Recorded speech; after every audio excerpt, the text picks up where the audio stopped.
manishimwe muribuka umutwe we witiriwe amasengesho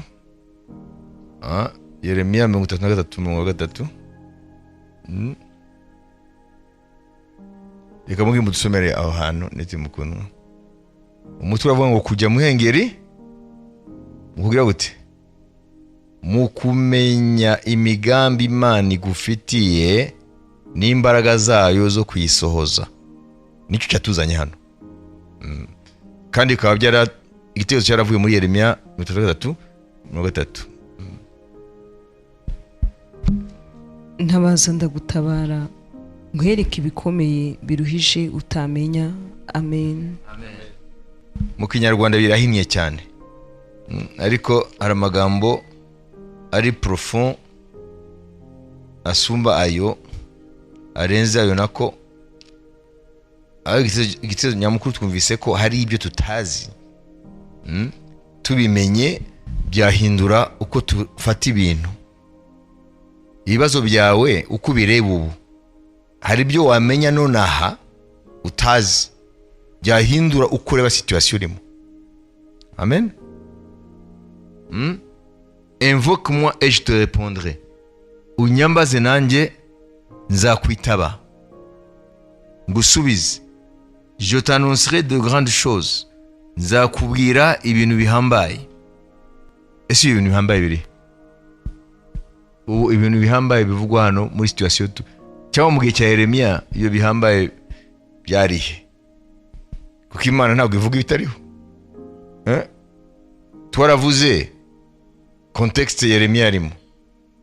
Yeremiya ari muri prison, aya magambo yayahawe ari muri prison na niko batangira kutubwira kuri iki gice kandi twavuze ko muri prison ubuzima ntabwo buba boroshye tangiye ntabwo ari prison yose. Yeremiya ari mu buzima bw'itotezwa kuko yabwiraga Yuda yuko kubw'ibyaha byabo Imana iraza kubashyiraho iteka kandi aribo abahanuzi b'ibinyoma nabo bari babarimo nabo bakahanura ibinyuranye na Yeremiya. Yeremiya akavuga ko kuko bahebye Imana bati Imana umugongo abayuda aho turi mu kinyejana cya 7 imbere ya Kristo, akavuga ko Imana izahagurutsa Babuloni. Babuloni ariyo Iraki muri kino gihe, bazatera ibuyuda bazatsinda umurwa w'Imana Yerusalemu. Ibyago bizaza ku bayuda kuko bagomeye Imana. Noneho hagaguruka abanuzi bahanura ibinyuranye n'ibyo Yeremiya hanura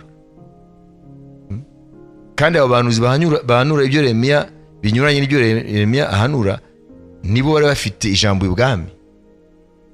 Yeremiya rero yisanga ari wenyine ni nko mu gihe cy'umwami Ahabu ari umuhanuzi yitwa Mika yahanura ibiva ku Mana by'ukuri, umwami ntashake kubyumva kuko arashaka kumva ibimunogeye umutima we, agahita yihamagarira abandi bahanuzi bakamuhanurira ibyo bashaka kugeza aho Mika baramukubita n'urushyi ngo naceceke nawe baramufunze. Urumva ko Yeremiya rero ntabwo ari muri gereza gusa, ntabwo afuze gusa, ahubwo ari mu itotezwa bamuziza ijambo riva mu kanwa k'Imana. Iteka rero abantu bishakira ibanogeye.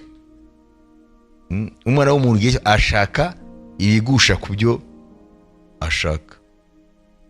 Mu ijambo rimwe umuntu ashaka ibishigikira kurimbuka kwe. Umuntu ashaka ibijyanye n'irari rya kamere ye. Ntabwo mu mateka y'Imana n'abantu ni gakeya ijambo ry'Imana ryasangaga ibyo bita l'écho favorable. Ni gakeya ijambo ry'Imana ryasangaga imitima ikunze kumva ibyo Imana ivuga, ahubwo kenshi imitima ishaka kumva ibyo ishaka kumva. Twegere ntabwo dutandukanye nawo mu gihe cya Yeremiya. Niyo mpamvu hari abantu z'ibinyoma bakurikirwa n'imbaga y'abantu, kuko abantu nicyo bashaka, ni kamere, kandi Satani we aba ari inyuma yabyo, kuko abantu b'ibinyoma baba bakorera ubwami bw'umwijima, bakorera Satani. Yeremiya rero, mbere na mbere tuvuge Yeremiya yari umuntu ki? Yeremiya yari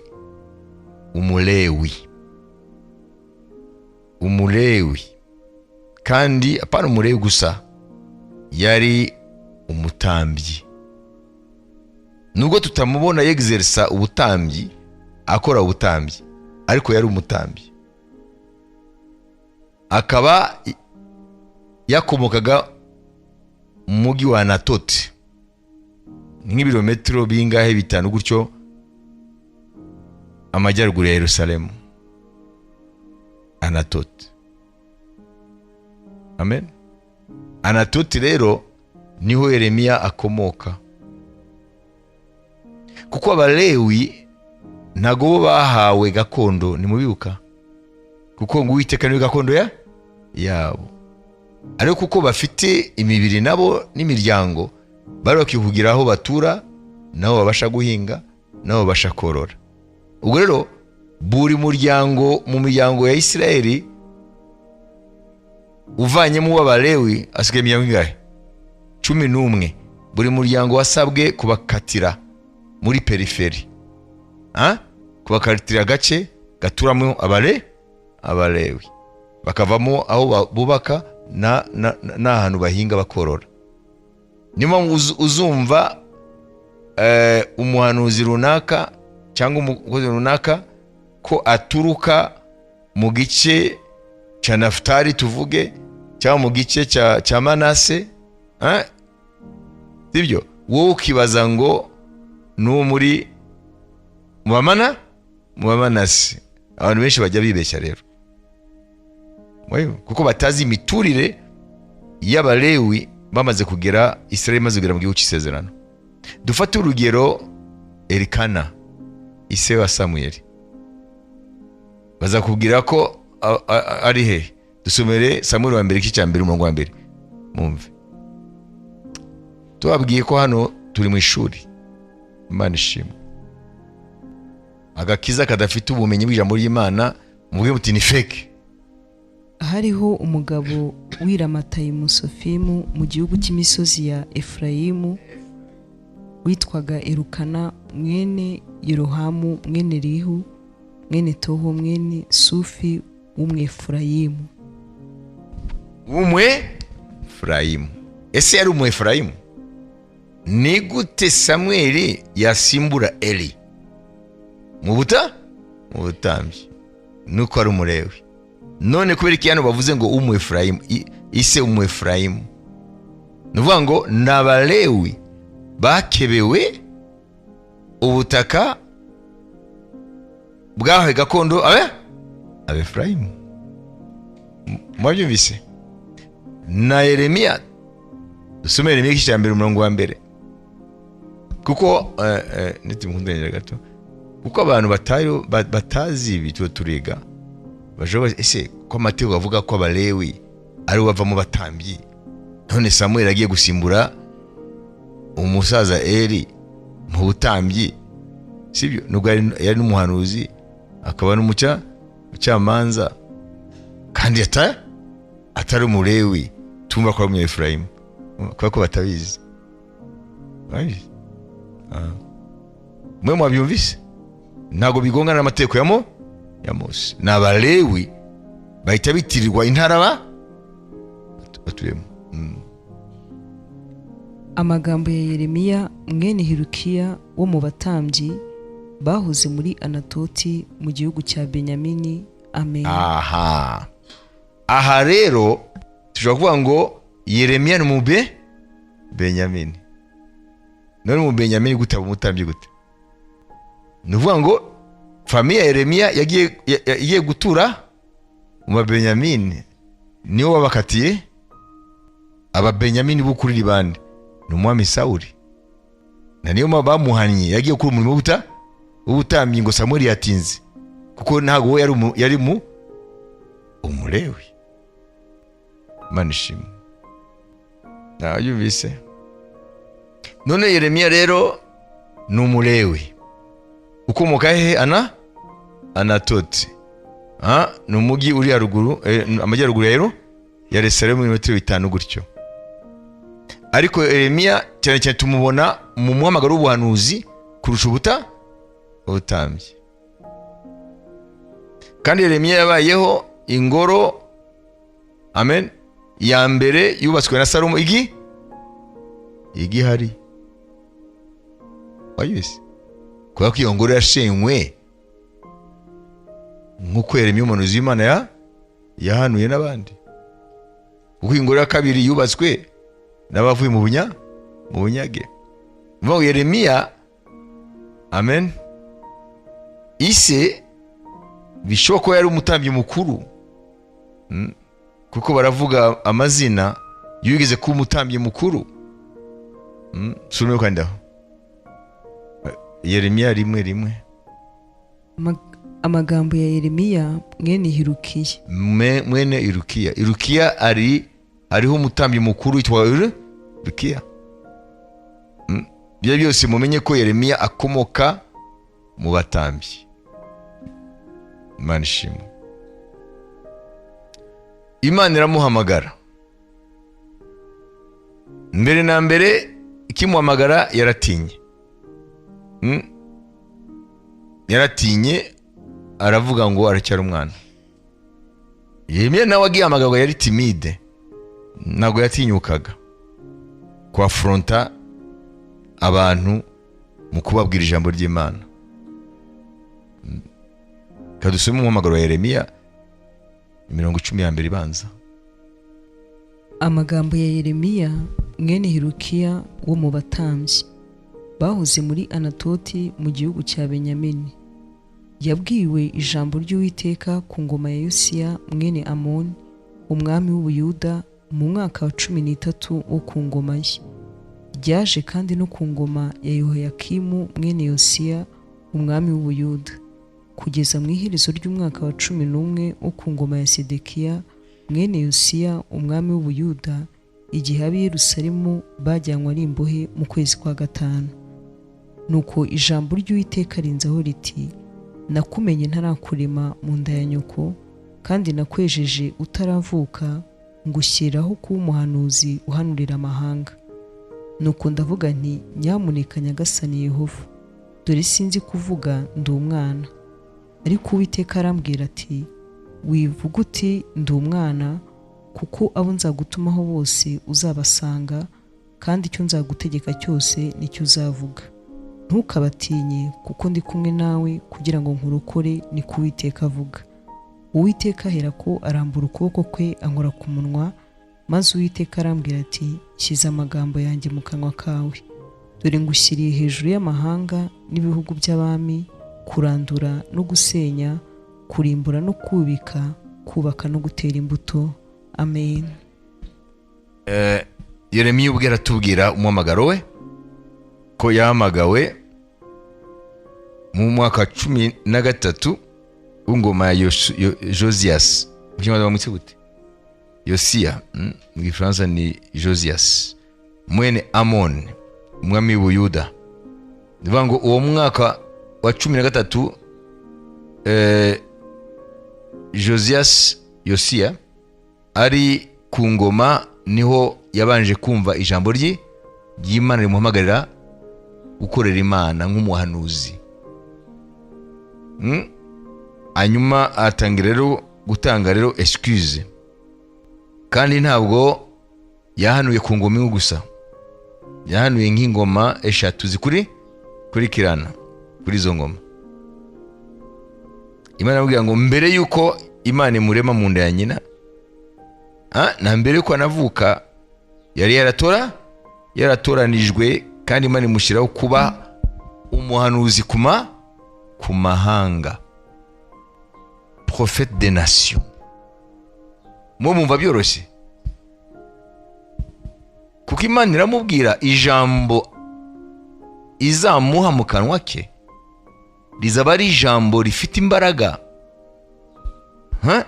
Umviriza ngo amushize kuba umuhanuzi ku mahanga no ku bami, les nations et sur les royaumes, amahanga yose n'ingoma z'abami, kugira ngo urandure, que tu arraches, tujyane hariya ku murongo wa 10, que tu arraches,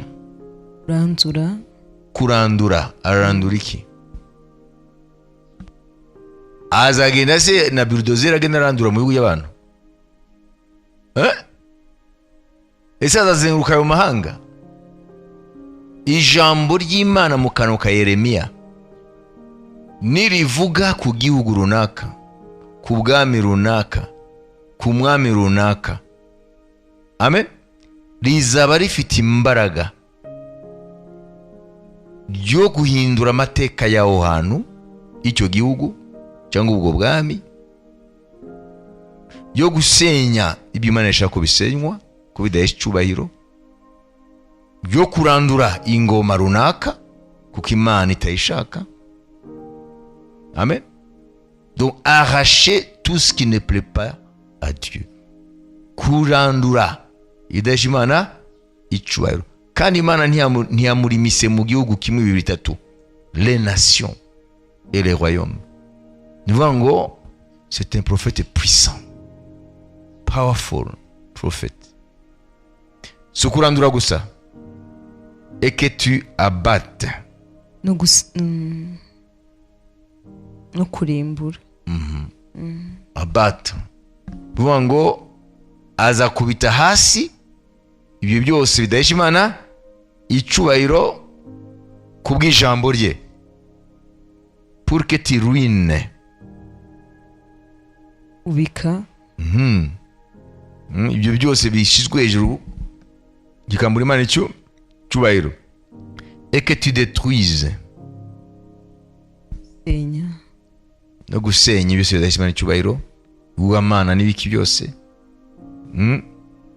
pour que tu bâtisses et que tu plantes, no kubaka no gutera ibyo byose bituba Imana mu mahanga nzakubwira uhanure, bimaze gukurwaho kubw'ijambo ryawe, hazubakwa iby'ubwami bw'Imana. Imana ishimwe. Hazubakwa iby'ubwami bw'Imana, hazaterwa iby'ubwami bw'Imana. Ngiyo ministeri ya Yeremiya rero, ngubwo umurimo Imana ihamagariye Yeremiya. Amen. Yeremiya rero ntabwo ari umuhanuzi wese. Yeremiya ari mu bahanuzi 4 bakuru bo mu Isezerano rya kera. Kubera ko Isezerano rya kera ririmo abahanuzi bakuru n'abahanuzi bato. Uwa mbere ni Yesaya, uwa kabiri ni Yeremiya, uwa gatatu ni Ezekiel, uwa kane ni Daniel. Abo bahanuzi 4 n'abahanuzi umwe wese afite inshingano zatumye Imana imuhagurutsa mu gihe cye, kandi bagiye buzuzanya. Ariko murumva hano ko umuhanuzi ntabwo ari umuntu yoroshye. Hariya mu Isezerano rya kera yari afite ubutware, ijambo rye yari afite ubutware bwo korienta l'histoire des nations, korienta amateka y'amahanga. Bavuga ijambo rye rifite imbaraga kurusha imbaraga ze zose d'umuhanuzi wo mu Isezerano rya kera. Yeremiya rero aravuga ngo ah Seigneur éternel, voici je ne sais point parler car je suis un enfant. Kuri 6. Nuko ndavuga nti nyamuneka Nyagasani Yehova, dore sinzi kuvuga, ndi umwana. Amen. Umuhamagaro w'Imana umujeho atanze ibisobanuro byatuma atawitabira ngo ndi umwana. Murazi ko Mose yavuze ngo ntazi kuvuga. Nivuga ngo umuhamagaro w'Imana uraremereye, urimo ibibazo bikomeye cyane. Iyo aba bantu bateka mutwe bita abakozi b'Imana, bakajya kwita abahanuzi, bakajya kwita biki, bariho barakina. Ni abantu bazi uburemere bw'umugaro w'Imana, bigeze bawinjiramo baririmba baseka, bose babanje gutinya. Umugaro w'Imana uratinyitse. Aho bose bashaka kuba bakanaka, abaprofete, ba apotre, biki ntago bazi ibyo ari byo. Niyo mpamvu ariko ni Satani abashaka kugira ngo ateshe agaciro umuhamagaro nyakuri w'Imana. Ariko murumva, soma abanuzi bose, soma abakozi Imana bahamagawe n'Imana, au départ mu ntangiriro baratinye. Umwe wese yagiye apresenta excuses ze. Niyo Paulo yagiye kuvuga ngo qui est suffisant pour ces choses, ngo ninde yakwihaza, ninde yaba afite aptitude, yaba afite ubushobozi, yaba afite ibikwiriye ngo bihwane no guhamagara kw'Imana. Imana ihamagaye ikavuga ibyo ihamagara umuntu, uratinya kuko biba birenzeho ubushobozi bwawe. Ariko abakozi b'Imana bukuri ntabwo ari benshi nabo bantu batukisha izina ry'Imana, bigatuma n'isi isuzugura iby'Imana, kuko ntabwo bahamagarwa n'Imana. Kandi umwami Yesu yaravuze ngo igiti kitatewe na data cyose kizarandurwa. Yeremiya rero umwamagaro ni authentique, Imana yaramuhamagaye. Amaze kuvuga ngo umwana muto sinzi kuvuga, Imana iramubwira ngo L'Éternel me dit, ne dis pas je suis un enfant. 7. Ariko Uwiteka aramubwira ati wivuga uti ndi umwana, car tu iras vers tous ceux auprès de qui je t'enverrai, kuko abo nzagutumaho bose uzabasanga, et tu diras tout ce que je te donnerai. Kandi icyo nzagutegeka cyose nicyo uzavuga. Ne les crains point, ukabatinye, car je suis avec toi kuko ndi kumwe nawe pour te délivrer, kugira ngo nkurokore, dit l'Éternel. niko Uwiteka avuga. Imana rero imumaze impungenge, Imana iramuhumurije, ati ntago nagutuma ahantu ntafite imbaraga zaho hantu n'abo bantu ngutumyeho. Uzagenda, abo nzagutumaho uzabajyaho kandi uzababwira, nzaba ndi kumwe nawe. Uyu muhamagaro wamukururiye ingorane nyinshi. Murumva rero ijambo riyobora amasengesho yacu ubu yarihawe ari muri gereza, dans des conditions terribles. Kenshi muri gereza bakamagaburira ngo umutsima umugati n'amazi gusa, kugira ngo rero abishobore. Puis l'Éternel étendit sa main et toucha ma bouche. 9. Uwiteka ahera ko arambura ukuboko kwe ankora ku munwa. Et l'Éternel me dit, maze Uwiteka arambwira, voici je mets mes paroles dans ta bouche. ati nshyize amagambo yanjye mu kanwa kawe. Ayo rero niyo azakoresha mu gusenya, mu kurandura, mu kubika, mu gusenya, amen, no kubaka no gutera. Amagambo y'Imana rero nimukayakinishe, afite imbaraga zo kurema ibyo Imana ishaka, haba ku bantu giti cyabo, haba no ku mahanga. Imana ishimwe. Yeremiya rero ni muri contexte rero yisanze mu muhamagaro w'ubuhanuzi. Amen. Nongere mbibutse, mutandukanye ministère prophétique na don prophétique, ariko don de prophétie ko abantu benshi kubera kutigishwa nabyo bazi. Mutandukanye umuhamagaro w'umuhanuzi n'impano zo guhanura, n'uruhinja rushobora guhanura. Nigeze kuvuga mu mateka y'Ubufaransa, uko Ubufaransa nubwo bwiganjemo babita ngo la France est la fille aînée de l'église catholique, kuko France mateka yayo ni catholique, mu buryo abaprotestant bagiye bahuramo n'ingorane, cyane cyane ibyo bita le massacre de Barthélemy, aho abaprotestant bishwe benshi bakajungwa mu ruzi rwitwa Seine. Uruzi rwo mu France rwitwa Seine, mwabyumvise. hakunze kuba intambara z'idini. Abantu bitwa les Huguenots n'abaprotestant batotejwe mu Bufaransa. Rero mu gice cy'Ubufaransa bitwa les Cévennes higeze kuba réveil, higeze kuba ububyutsi. Les Cévennes nigeze kubabwira hano, aho abana bari kubere Umwuka Wera akabamanukira bagahanura. Abana bari kubere bagahanura. Biri dans les annales, dans les livres d'histoire de réveil. Mwazi ko nize mu Bufaransa, nivuga ngo on a visité certains endroits. Twarasuye ahantu hatandukanye. None abana bari kwibere bagano, ufite umwana ari kwibere hano agatanga guhanura. None il devient prophète. Ahindutse Yeremiya. Niki kirakoreramo? N'Umwuka Wera akora gutyo. Mu itorero mu gihe abantu banezeza Imana, bejejwe, batinya Imana, hashobora kuba manifestation des dons.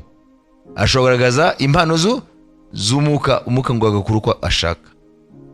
Hanyuma muri zo mpano Abakorinto wa mbere 12:1-11 hari impano zitandukanye z'Umwuka Wera, sibyo? Ni impano yo guhanura. Ariko abantu se bahindutse abahanuzi. Oya. Rero Baelisa, Bariya, ce sont des prophètes. Bari n'abahanuzi b'umuhamagaro. Ubwo rero tumaze kumva nibura agace kuri CV ya Yeremiya, ni intangiriro gusa yivuga, ariko CV irakomeza. Ibyo yanyuzemo ibigwi, tubyite ibigwi. Noneho turashaka kumva impamvu y'amasengesho ari ngombwa. Dusome Gutegeka kwa 2:29 mbere ko dusenga. Deutéronome 29:29. Ibihishwe ni iby'Uwiteka Imana yacu, ariko ibyahishuwe ni ibyacu n'urubyaro rwacu iteka, kugira ngo twumvire amagambo yose y'aya mategeko. Amen. Ese hano wabyumvise? Les choses cachées sont à l'Éternel notre Dieu. Tugende ijambo kurindi. Ibihishwe ni iby'Uwiteka Imana yacu. Ibihishwe ni iby'Uwiteka Imana yacu. None intego y'amasengesho Yeremiya 33:3 nibatubwiye ko ari bishwe. Ngo nitumushaka tukamwambaza tukamusenga, azatuhishurira, azatubwira ibihambaye nibihishwe. Uyu mwanya ndio ndavuga, hari byinshi bihishwe. Hari byinshi bihishwe byakatugirira akamaro mu buzima bwa none no mu buzima buzaza no muri eternite aryo teka ryose.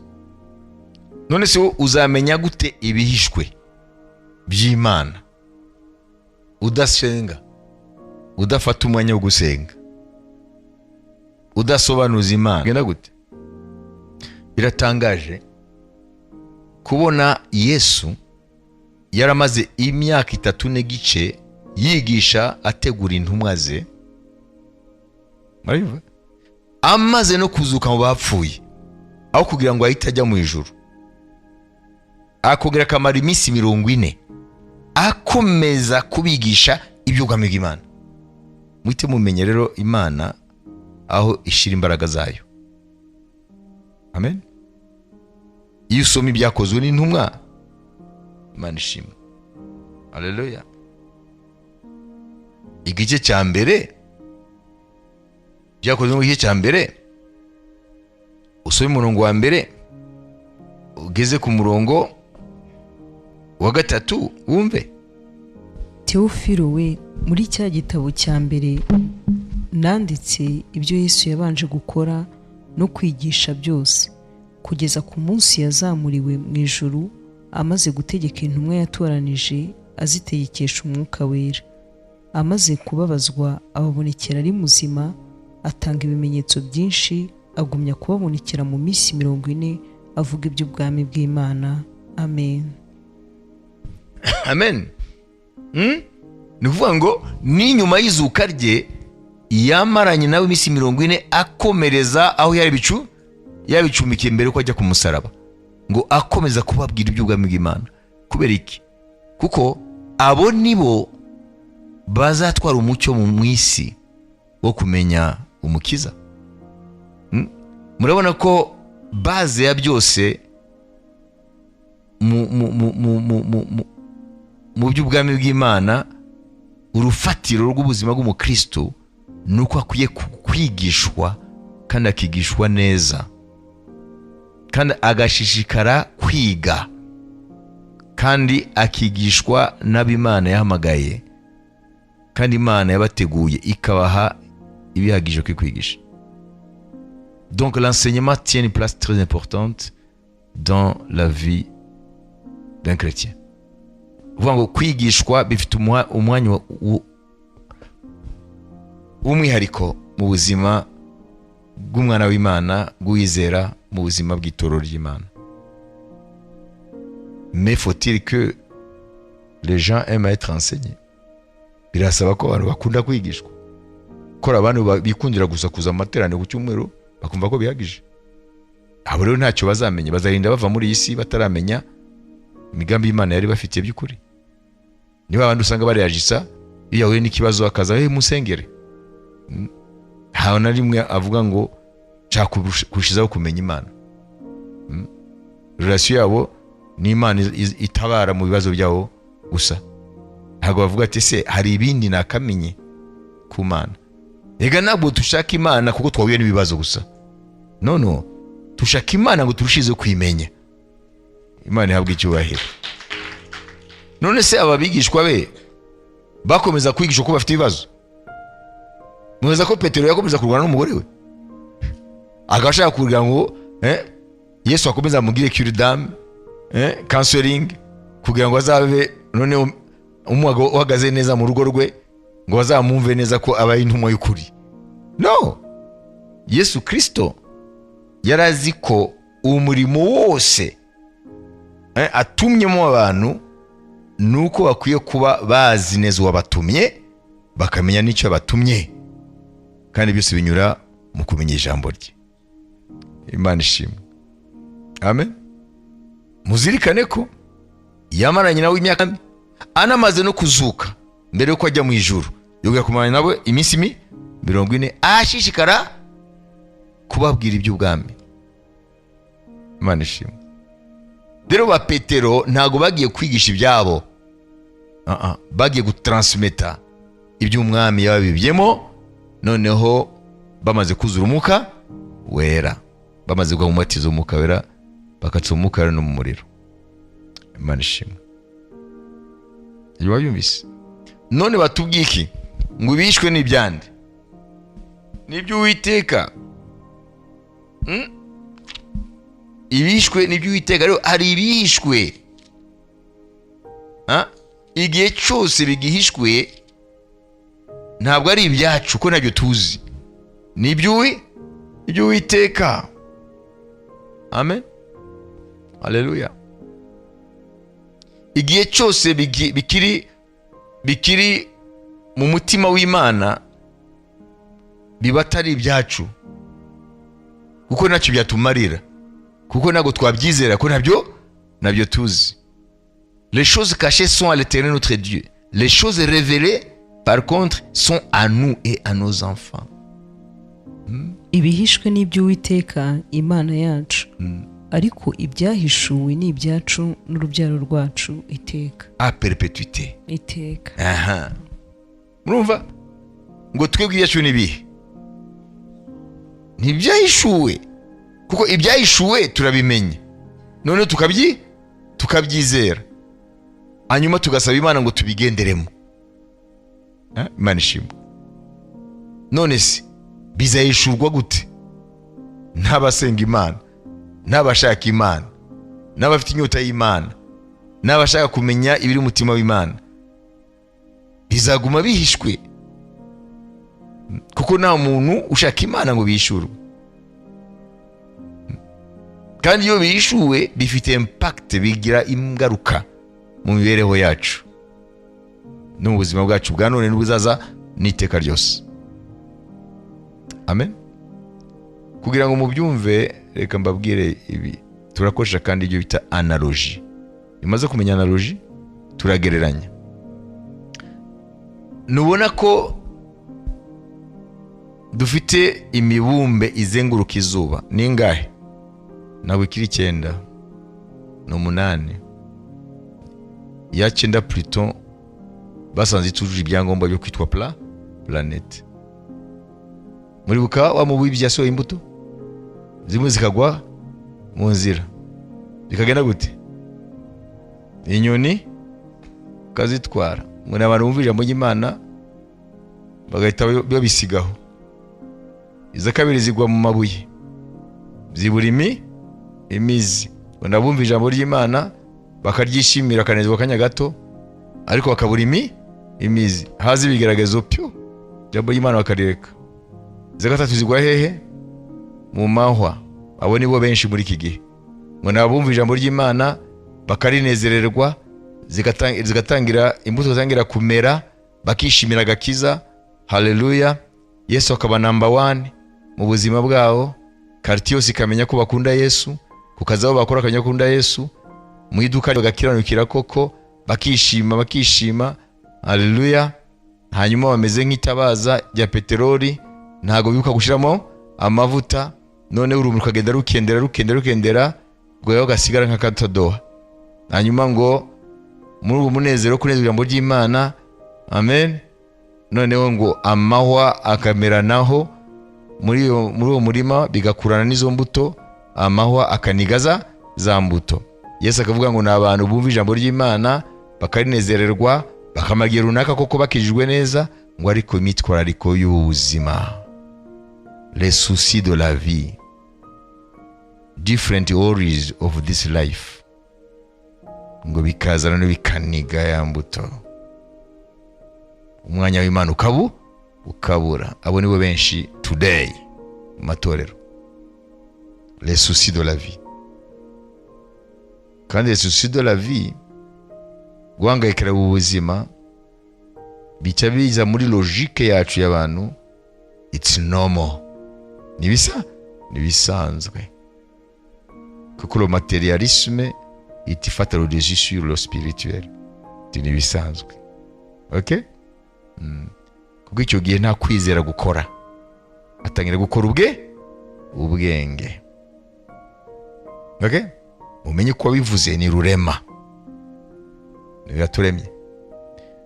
Hanyuma izanyuma zigwa mu butaka bwiza, ngo ziramera imbuto 100, ziramera neza, zirakura, zabyuha, ziramera imbuto zinezeza nyiri umurima, nako nyiri imbuto. Ngo n'abantu bakira ijambo ry'Imana n'umutima ukunze, bakarinezererwa, bakabona ko ribarutira byose, rikabaha amahoro, rikabaha ibyiringiro, bakarikunda, bakariryoherwa, bakabagura byose kugira ngo iryo jambo ntirizigere ribakamamo.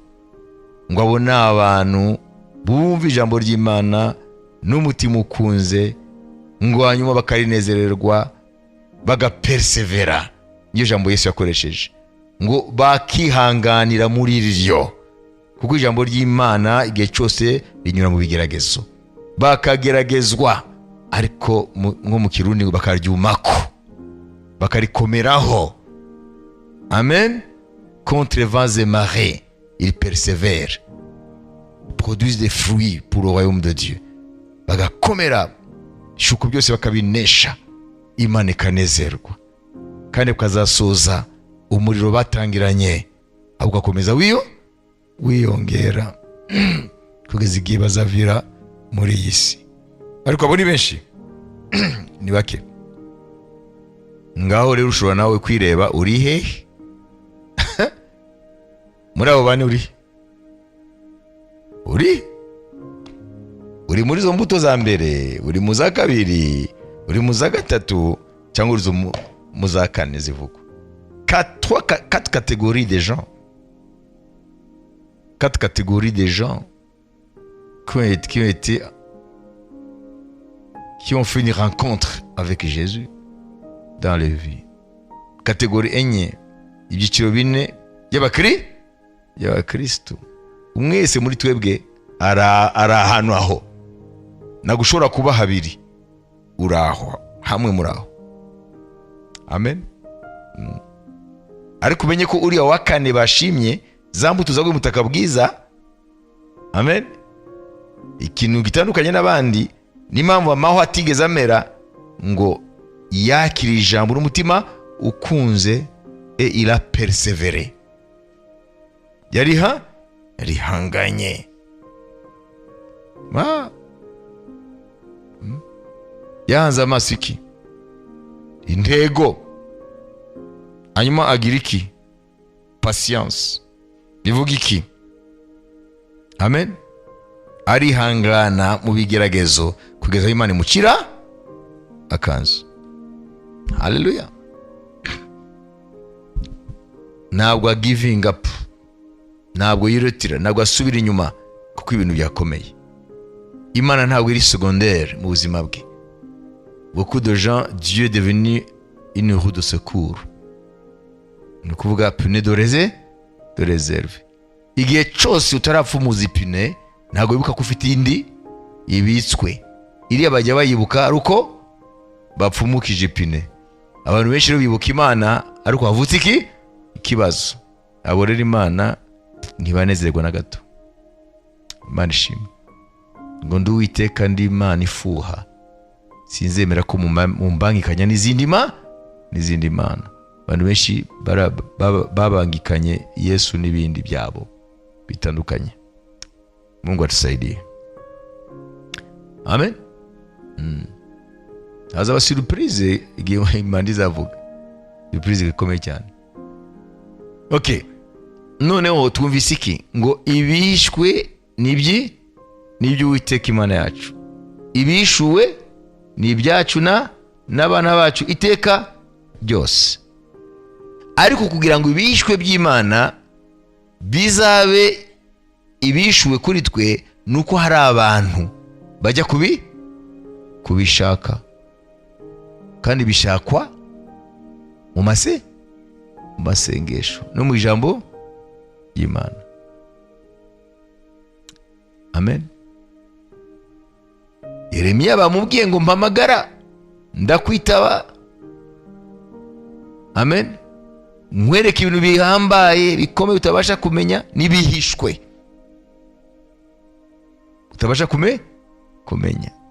Ibintu bihambaye n'ibihishwe utabasha kumenya, ariko numpamagara ibishwe urabishurirwa. Haleluya.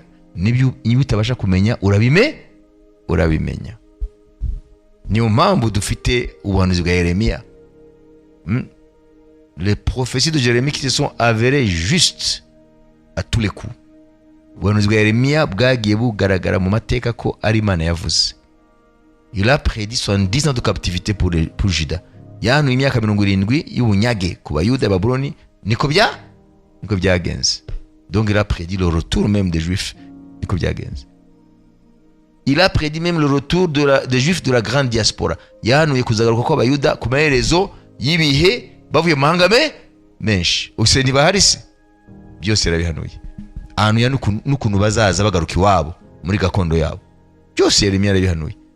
Ahanura n'ibihe bikomeye bazahura nabyo mbere ko Mesiya ukuri bamumenya. Si bityo turabona uyu munsi. Iyo bita l'angoisse de Jacob. Imibabaro ya Yakobo. Yeremiya yari umuhanuzi w'Imana. Amashyi menshi ku Mwami Yesu Kristo. Amen. And umutwe mwanike muti hari ibihishwe by'Imana, ubimenye byahindura amateka yawe yose, ya none, y'ejo hazaza ndetse n'iteka ryose. Ngo mutwe w'iri somo turiga uyu munsi. Imana ishimwe. Ari ibihishwe by'Imana ubimenye byahindura amateka yawe yose ya none, y'ejo hazaza n'iteka ryose. Kumbe rero ibisubizo by'ibibazo dufite tutabonera ibisubizo, ibyo bisubizo biri ahantu kepare. Ni hehe? Imbere y'Imana. Ntabwo ari abapfumu bafite ibisubizo, ntabwo ari abatekamutwe bafite ibisubizo, ni Imana ifite ibisubizo. Haleluya. Umutwe mwayumvise? Okay, dufate rero iminota, amen, iminota 5 umuntu wese agenda imbere y'Imana nk'uko Yeremiya yahamaga kujya imbere y'Imana, hanyuma abwira Imana imwigishe kuvugana nayo, kuyegera, kugira ngo iby'Imana ibona ko akwiye kumenya mu bishwe, Imana imuhishurira, kuko niho harimo urufunguzo rw'ubuzima bwacu bwa none, bw'ejo hazaza n'iteka ryose. Nibura murizera ko Imana ibifite ibishwe? Hawi, niyo mpamvu yitwike muri amazina y'Imana bababwiye El Olam. El Olam, Imana mu mazina yayo mu Giheburayo yitwa El. Rimwe mu mazina y'Imana mu Giheburayo Imana yitwa El Olam. Ni ukuvuga iki? Igihe Daniyeli yashimaga ko Imana yabayishuriye ibyo umwami Nebukadinezari yari yarose, sibyo? Mu masengesho yo gushima Imana ko Imana yabayishuriye kugira ngo ntibakomeze kwica abanyabwenge b'i Babuloni, n'Abadanyeli bari kwicwa birumvikana, kuko nabo babarwa mu banyabwenge b'i Babuloni. Amaze guhabwa ishurirwa ibyo Nebukadinezari yarose n'ibisobanuro, amasengesho y'ishimwe yazamutse imbere y'Imana iva mu kanwa ka Daniyeli ndetse na bagenzi be. Hari ijambo yavuze muri Daniyeli 2:21 ririya El Olam icyo ari cyo. Niyo inyuranya ibihe n'imyaka, niyo yimura abamikimika abandi, igaha abanyabwenge ubwenge, n'abazi kwitegereza ikabaha kumenya, kandi ihishura ibihishwe by'ahategerwa.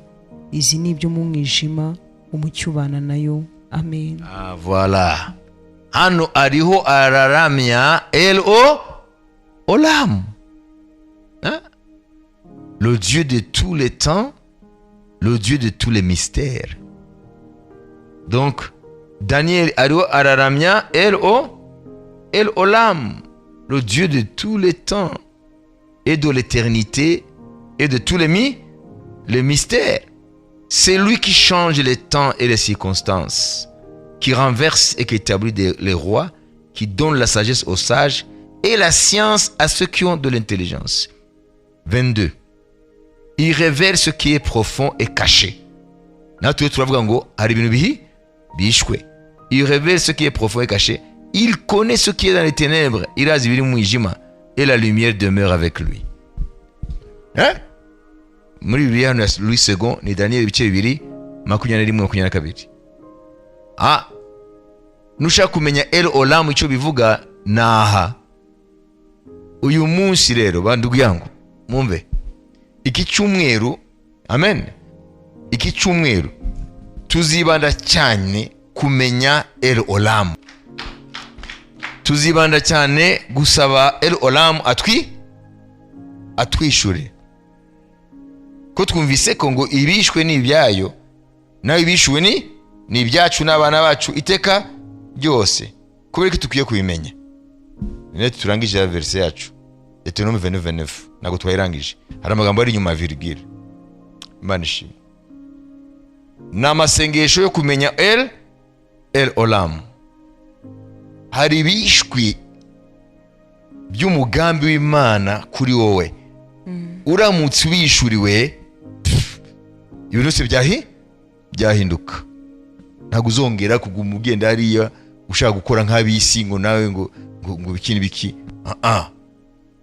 Il y a des clés, ari imfunguzo zo mu buryo bw'umwuka nizo abantu babuze izo funguzo. Amen. Duhamagare gukora ibyo dushoboye n'ubwenge Imana yaduhaye, kuko Imana ntabwo ikunda abanebwe, sibyo? Amen. Dieu veut que nous puissions travailler, progresser, utiliser nos facultés. Ariko tugasanga ari plafond tutarenga. Aho no dukeneye rero, amen, za mfunguzo rero. Imana yabwa icyubahiro. Haleluya. Amen. Hamwe n'ubwenge ufite n'ibyo wize n'ibyo ushobora gukora, ariko urasanga ari ahantu ugera ahantu utarenga. Aha ni ukeneye rero El Olam, kugira ngo agwishuri bishwe bikwerekeye wowe. Amen. Hanyuma noneho ubishurirwe, hanyuma uhita ukora yikurikira ari yantu, kugira ngo twumvire amagambo yose y'aya mategeko. Amen. kugira ngo twumvire rero amagambo y'Imana twahawe, kugira ngo tuyagenderemo, noneho bitubere uko Imana yavuze. Haleluya. Amen. Ese murabyumva? Intego yacu y'icumuro iki? Kumenya El Olam, le Dieu de tous les temps et de l'éternité, et le Dieu de tous les mystères. Le Dieu de tous les mystères. Amen. Alléluia. Amen. Le Dieu de tous les mystères. Amen. Onago turi tariki enye kwezi kwa 11 2024. Amen. Yo irabizi n'ibyejo, n'iby'umwaka utaha, n'ibyo mu mwaka w'ibihumbi 2050, 2100. Amen. Irazi byose kugeza ku iherezo y'isi n'ibyayo. Ibi byose irabifite imbere yayo. Ntasore ubuzima bwawe w'imyaka ingahe, byose irabizi. Rero kutashaka uzi byose ni igihombo gikomeye. Amen. Niyo usanga turasunika urukuta ntirutembagare, tugashaka inzira, tugakomeza kwisanga ko turarwanira muri cul-de-sac, nta nzira. Amen. Haleluya. Nta perspective ibona, nta nzira. Niyo mpamvu usanga amatorero menshi cyane y'abarokore muri monde anglophone, muzakurikirana n'amatorero muri Tanzania, bagira amasengesho menshi cyane bita ngo n'amasengesho ya breakthrough. Baba bashaka igisi percée mu Kifaransa. Amatorero menshi ku isi cyane cyane les pays anglo-saxons, amatorero y'ugu anglo-saxon, bagira amasengesho bamagara abantu ibihumbi muri abihugu bifite abantu benshi, sibyo? Ngo baraje gusenga Imana ngo babone breakthrough, percée. Nukuvuga iki? Uvuga ngo wa mufuka ahandi mu ndiba yawo hafumuke, babone uko basohoka. Ariko twe twabonye ko nago twava muri wa mufuka tutabonanye na El Olam. Imana ihabwe icyubahiro. Amen. Haleluya. Kuko nago breakthrough percée iza, uvuga ngo ubu uri mu buzima ntago ubona imbere, ntubona neza imbere. Niyo bita ko urashaka breakthrough, urashaka percée. Imana riravuga ko Yeremiya, kuko Yeremiya nawe yarashaka breakthrough, yashaka percée mu buzima yararimo, kuko ntabona se bazanca umutwe igereza nzayivamo. Kuiteka yambwiye ngo bazagwanya, ariko naguri bazagushobora, ngo zabandi kumwe nawe. None dore rero ndangije ndi hano, ahasigaye simbizi. Yakumva abagarde baraje, ati none bazanye wa mupanga kunca umutwe. Yarakeneye percée, breakthrough. None igisubizo Imana yamuhaye ni ntabaza ndakwitaba ngire gute? Nkwereke ibikomeye utabasha kumenya, nkwereke ibikomeye n'ibishe utabasha kumenya. Niumva se? Uwo niwe dukeneye, wabwiye Yeremiya gutyo. Amen. dufate rero iminota 5 none umuntu wese agende asaba Imana kugira ngo El Olam, amen, Imana bishwe ibashe kumwigisha uburyo yayegera kugira ngo ibyo ishaka kwamenya abimenye kuko bizahindura amateka ye. Amen.